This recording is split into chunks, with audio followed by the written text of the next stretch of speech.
What it do, homies? I've been hearing a whole lot about this Snow White movie that's coming out. I'm not really too sure, but it's been all over my Twitter. I've been seeing other type of reactors. I mean, Tyrone Magnus made a video, about 4 or 5 videos about it.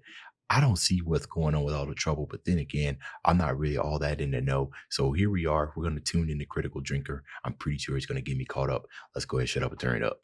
You know, sometimes in life you just can't catch a break, and it seems like everything you do to try to fix the situation only ends up pushing things from bad to worse to catastrophic. Like, I once saw a drunk guy stagger out of a late night takeaway with a kebab in hand, only to lose his grip on his prized lump of artery clogging saturated meat and fumble to catch it before it fell to the ground, causing him to lose his balance and stumble face first into a plate glass window. Hey man, I may or may not have done something very similar. College was a wild time, very, very wild time for me. So super relatable. And thinking about that poor unfortunate drunken soul who had to retreat home with no food, a bloody nose, bruised ego, and the mocking laughter of me and my friends ringing in his ears, I'm reminded of Snow White actress Rachel Zegler, Okay, who here we seems to go. be single-handedly tanking the box office prospects of her multi-million-dollar movie, to the point where even industry experts are warning that she's rapidly turning into box office poison. See, one of the weird little side effects of the current Hollywood strikes is that there's not a whole lot of news and controversy coming out of Tinseltown right now, which has given the internet a bit more time to Tinseltown. reflect on other things, like past interviews on the subject of Snow White that were largely ignored at the time, but have soon come back to haunt Disney and Rachel in recent weeks. And holy shit, have they provided fertile ground for backlash and mockery. All right, hold on.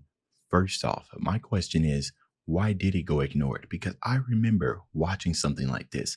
And while I didn't give it as much attention as the time, I'm trying to remember what she said, and I'm pretty sure he's going to state it. She said something that was wild, I think. I know that I raised my eyebrows past my hairline when she said it, and then I kind of just brushed it off. But that's very interesting that now people are deciding to dive into this. What was it that was that held everybody's attention to where they kind of just brushed this off? Or maybe it's just because of the fact that this movie is about to drop. That might be another reason that people are now starting to scour, because you have the whole mob. It was that, not the mob mentality, but you have people out here whose only existence is to ruin people. You know what I mean? You go out there and find the dirt on you, right? God forbid I get big enough that people want to start finding some dirt on me. Newsflash, you're not going to find any. Luckily, I've been tempered enough ever since a young age to not do stupid stuff. I only get better with age.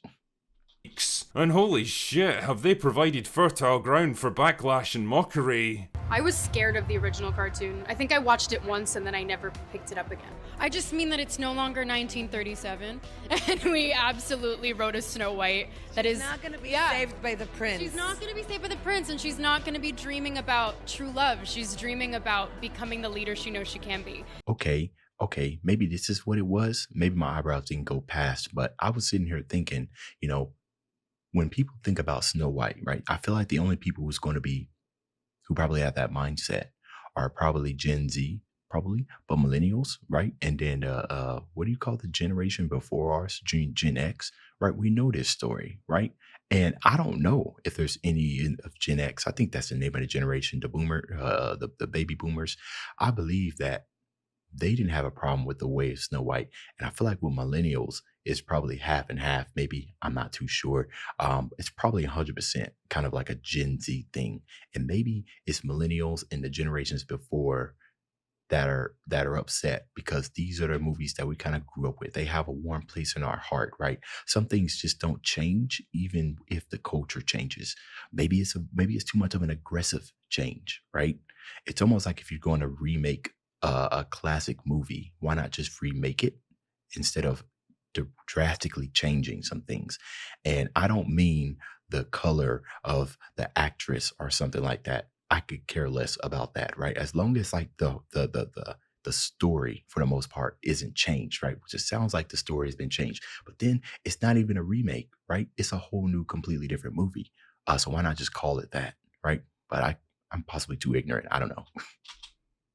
and the leader that her late father told her that she could be if she was fearless, fair, brave, and true. Reality is that the cartoon was made 85 years ago, and therefore it's extremely dated when it comes to the ideas of women being in roles of power. I'm going to stand there 18 hours in a dress of an iconic Disney princess. I deserve to be paid for every hour that it is streamed online. But it's really not about the love story at all, which is really, really wonderful. And whether or not she finds love along the way is anybody's guess until 2024.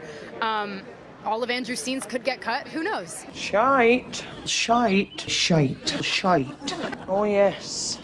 That's shite. Where is this from? No offense, Rachel, but you're making it pretty tough for people to like you. Now, I don't pretend to know what exactly was going on in her head when she said stuff like this. Maybe she was just a bit nervous and overwhelmed by all the attention and didn't know how to respond with the kind of slick, blandly diplomatic answers that a more experienced celebrity might have given. Maybe it's because she's young and idealistic and just blurted out the first thing that came into her head about the movie and the character. Yeah. And so I don't really want to dump on her too much for all this controversy. Yeah, she's definitely creating the impression of a spoiled, entitled, narcissistic actor who totally doesn't appreciate the amazing opportunity she's been given. Yeah, her comments on the actors' strike were pretty poorly judged for someone getting paid more from one movie than most actors make in their entire lives. And yeah, the things she's saying about Snow White make it seem like the very antithesis of the animated classic that stood the test of time, a lot better than her own movies likely to. Yeah, see, I was about to say that, right? Does she have, she's getting, that's crazy. She's paid more than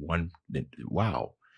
I wonder why that is. It can't simply just be that she's the casting for Snow White, like she's perfect casting for Snow White. That can't be the reason.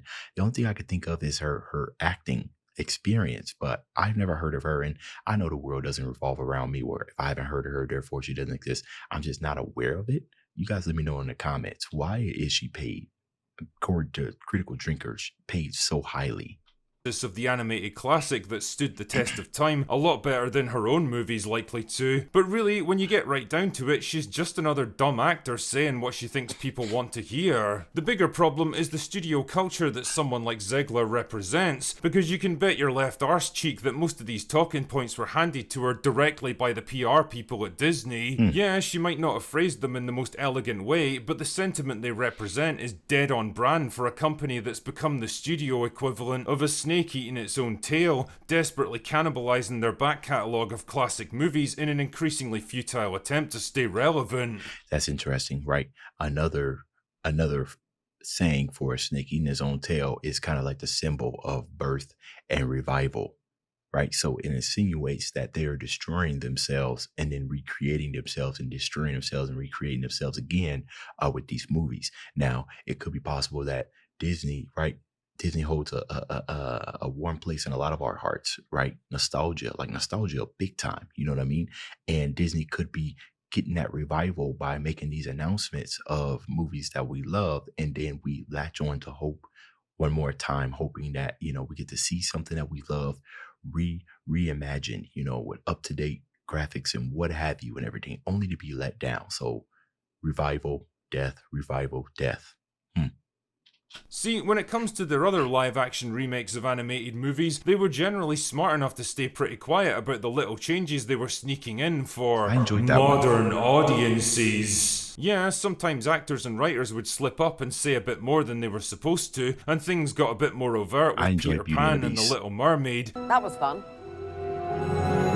But for the most part, they were content to pay tribute to the originals and market the remakes as respectful adaptations. Yeah, there we go. Right from the off, though, they seem to have taken a very different approach with Snow White. It feels like they're making a concerted effort to cast the original movie as some horribly dated relic of a bygone era that we're all supposed to look back on and laugh at with the benefit of our modern, enlightened hindsight. Rachel certainly doesn't think much of it, and neither does Gal Gadot if their interviews are anything to go by. And ironically, there's something weirdly outdated now about turning the main character into this fanatically independent, power-hungry girl boss who doesn't need a man. It's the kind of talking points that were all the rage 5 or 6 years ago, when this whole movement in Hollywood was still in its infancy, but that was then and this is now. The strong female lead isn't the fresh new concept it was back in 2016. In fact, even in the mainstream media, there's a growing acceptance that this kind of bland, superficial archetype has run its course, to the point where it's become kind of a meme in its own right. Either way though, I can't help wondering, is this really the attitude you want to display towards one of the most beloved animated movies of all time? Right. The one that literally made Disney what it is today? Do you really want to be seen shitting on the accomplishments of previous generations when your own efforts are probably never going to reach the same heights of cultural influence? Because at a certain point, it really just comes across as a jealous, envious attempt to drag down other people's work rather than elevating your own. As Mahler so aptly put it in one of his videos, this isn't a passing of the torch, it's a torching of the past. It's a deliberate attempt to rewrite interesting. history and destroy the legacy of the thing you're so desperate to supplant, while conveniently forgetting that there's a reason movies like Snow White have been enjoyed by generations of audiences. I mean, I'm sitting here thinking,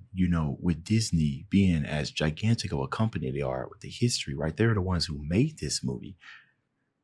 Are they not sitting around brain tank, all the big brains in the table? They're not sitting around to think, what would they go through all the classic movies and just pluck out all the stuff that they know people are loving? I mean, is it them just trying to serve the culture, right? Instead of just remaining true? I mean, don't we have examples of remakes that have remained true to the source while offering some moderate changes and still seeing some success, right? Like, why? The stories they told are timeless and universal, instead of trying to catch the ever-changing winds of the political and social zeitgeist. They weren't written for modern audiences, they were written for every audience from the 1930s to the 2020s, and that's precisely why they worked so well. And as much as you and your friends I might plan on look showing down my on kids them and this. mock them The for not original. aligning with whatever fads and trends happen to be the current thing, the inconvenient truth is that they'll still be remembered long after your own lesser efforts have been forgotten. You are but a passing ripple in the pond of history, whereas they are history. Ooh, oh, Anyway, hey, that's all I've bro. got for today. bro, Go away now. this man out here dropping some amazing war. Torch in the past the torch. Come on now, this man got some amazing one-liners. I'm saying, while I'm on a theme of remake, I think the only remake that I really, really, really enjoyed, and I actually enjoyed them equally, was the first RoboCop and then the remake of the RoboCop. And it's mostly fueled by my interest in cyborgs and tech. It's the reason why I like Transformers and everything. So it is possible that that RoboCop movie was just a terrible movie, but ever since I've seen the first one that I watched over and over again, I always thought, what would that look like with modern graphics? And that's what that movie delivered. So I enjoyed it thoroughly. Even though, some of the source material was kind of cut out. But anyways, that's the end of this video. You guys let me know what y'all thought about this. Dave's out.